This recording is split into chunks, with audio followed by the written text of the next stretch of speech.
The moment those blue and red lights hit your rearview mirror, everything changes. Your grip tightens on the steering wheel. Your brain starts racing faster than your car ever did. You glance at your speedometer even though it's already too late. You wonder, what did I do?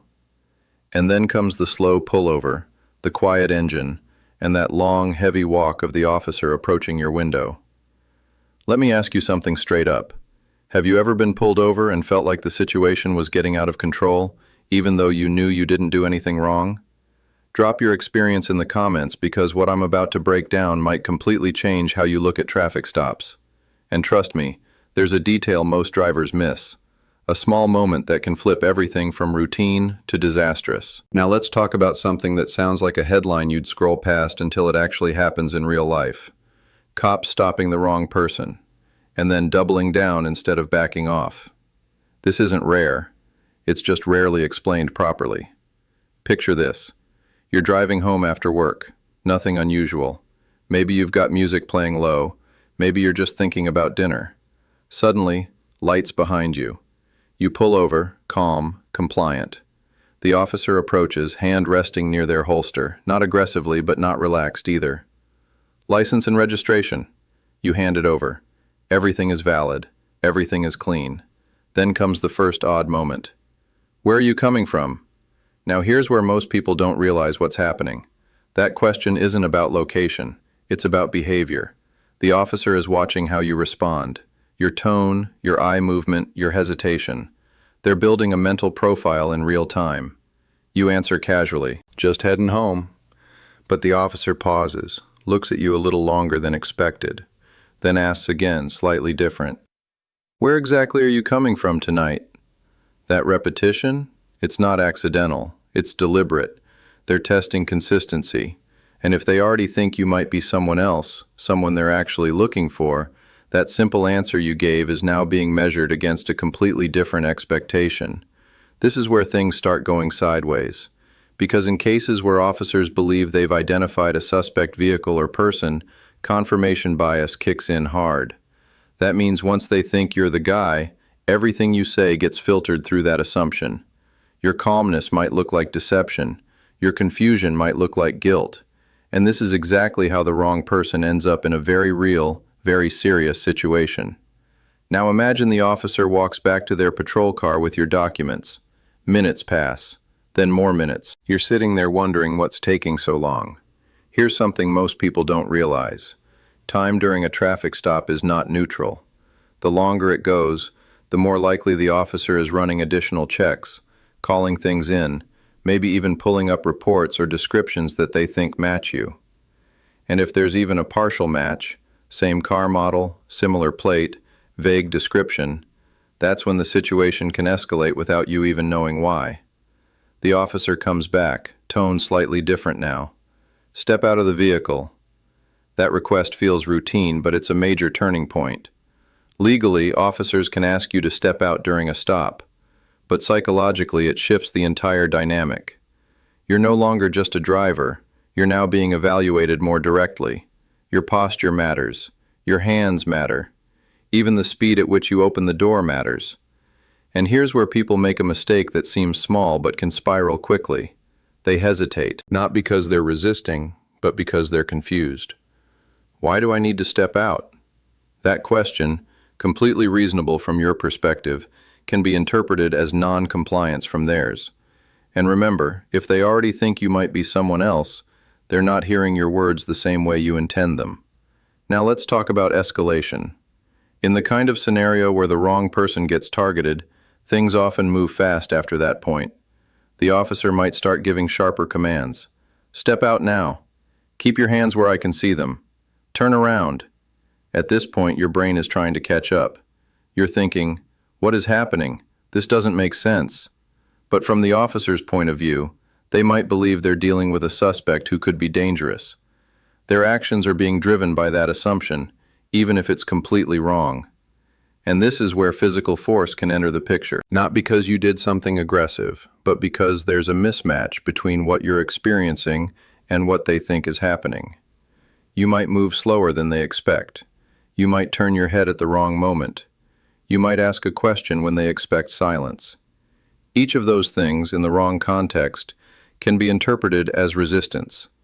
And once force is used, even minimally, it often escalates quickly. Hands get grabbed, you're pushed against the car, maybe even taken to the ground, all while you're thinking, they've got the wrong person. Now here's the part that most people don't understand until it's too late. Saying, you've got the wrong guy, does not immediately fix the situation. In fact, it can sometimes make it worse. Why? Because from the officer's perspective, that's exactly what someone they're looking for might say. This is where lawsuits start to take shape later, but in the moment, none of that matters. What matters is surviving the encounter safely. Now let's slow this down and analyze what's really going on beneath the surface. Officers are trained to control situations quickly. Uncertainty is something they're taught to minimize. So when there's any doubt about identity, they often lean toward caution, which can mean treating you like a potential threat. And here's the uncomfortable truth. They don't need to be right in that moment. They just need to believe they might be right. That belief is what drives their actions. Now let's talk about your behavior, because this is where people unintentionally make things worse. When stress hits, your body reacts. Your voice changes. Your breathing shifts. You might talk more than usual, trying to explain yourself. I didn't do anything, I swear, I'm just going home, you can check everything. That flood of words? It feels helpful, but it can actually raise suspicion. Over-explaining is often seen as a sign of nervousness, and nervousness gets interpreted in all kinds of ways. On the flip side, going completely silent without context can also raise flags. So what's the balance? It's controlled, minimal communication. Calm, clear, and slow. But here's the catch, and this is the part most people never hear. Timing matters more than content. When you speak is just as important as what you say. Interrupting an officer, even politely, can shift their perception of you. Waiting too long to respond can do the same. It's a narrow window, and most people aren't prepared for it. Now let's go back to the scenario where things have already escalated. You're on the ground, maybe cuffed, maybe not. The officer is still operating under the belief that you might be someone else. This is where another critical moment happens. Identification confirmation. Eventually, they run enough checks, compare enough details, and realize something doesn't match. The car isn't the same. The plate is off by 1 digit. The description doesn't fully line up. And just like that, the energy changes. But here's the problem. That realization often comes after force has already been used. Now we're in lawsuit territory. Because legally, the question becomes, was the officer's belief reasonable, and was the force used proportional to that belief? And that's where things get complicated. Courts often give officers a certain level of leeway in fast-moving situations, but that doesn't mean anything goes. If the mistake was avoidable, if the identification process was sloppy, or if the force used was excessive given the actual circumstances, that's where liability starts to build.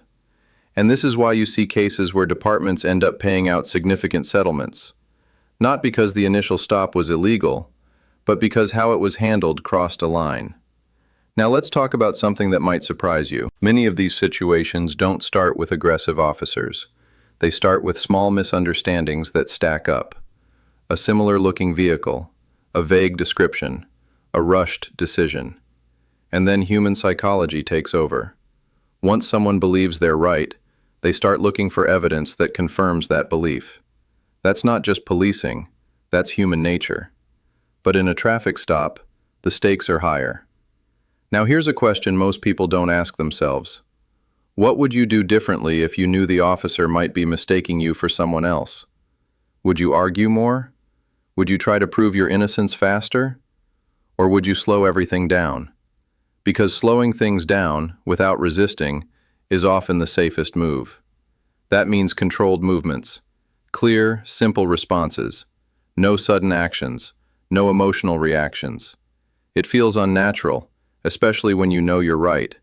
But being right doesn't protect you in the moment. Your behavior does. Let's also talk about passengers, because they're often overlooked in these situations. If you have someone in the car, the officer might question them separately. And here's where things can get messy. If your passenger gives a slightly different answer, even something harmless like, "We just left a friend's house," instead of, "We're heading home," That inconsistency can reinforce the officer's suspicion. Now the situation looks less clear from their perspective. So even before a stop ever happens, understanding how group dynamics play out can matter. Now here's another detail people rarely consider: body language after the stop. Once the officer realizes the mistake, how they handle that moment matters. Do they acknowledge it? Do they downplay it? Do they act like nothing happened? Because from a legal standpoint, their response can influence what happens next. And from your standpoint, that moment can be confusing. You might feel relief, anger, frustration, all at once, but how you respond there can still affect the outcome. Escalating verbally at that point can reignite tension. Staying composed keeps things from going further. And yes, later on, that's when legal action becomes an option. Because being detained, searched, or subjected to force due to mistaken identity is not something the law ignores. But here's the reality most people don't like to hear. Winning a lawsuit doesn't undo what happened in the moment. So the priority should always be getting through the stop safely first, then dealing with everything else after. Now let me circle back to something I hinted at earlier: the small mistake that changes everything. It's not speeding. It's not forgetting your signal. It's reacting emotionally at the wrong time. That's the trigger that turns confusion into confrontation. And once that line is crossed, it's very hard to step back from it. So the next time you see those lights behind you, remember this isn't just about compliance or rights. It's about understanding the psychology of the situation. It's about knowing how quickly things can shift, even when you've done nothing wrong. And it's about recognizing that sometimes the officer walking up to your window might already have a completely different story in their head. A story where you're not just a driver, but someone else entirely. And in that moment, how you handle yourself might be the only thing keeping that story from getting worse.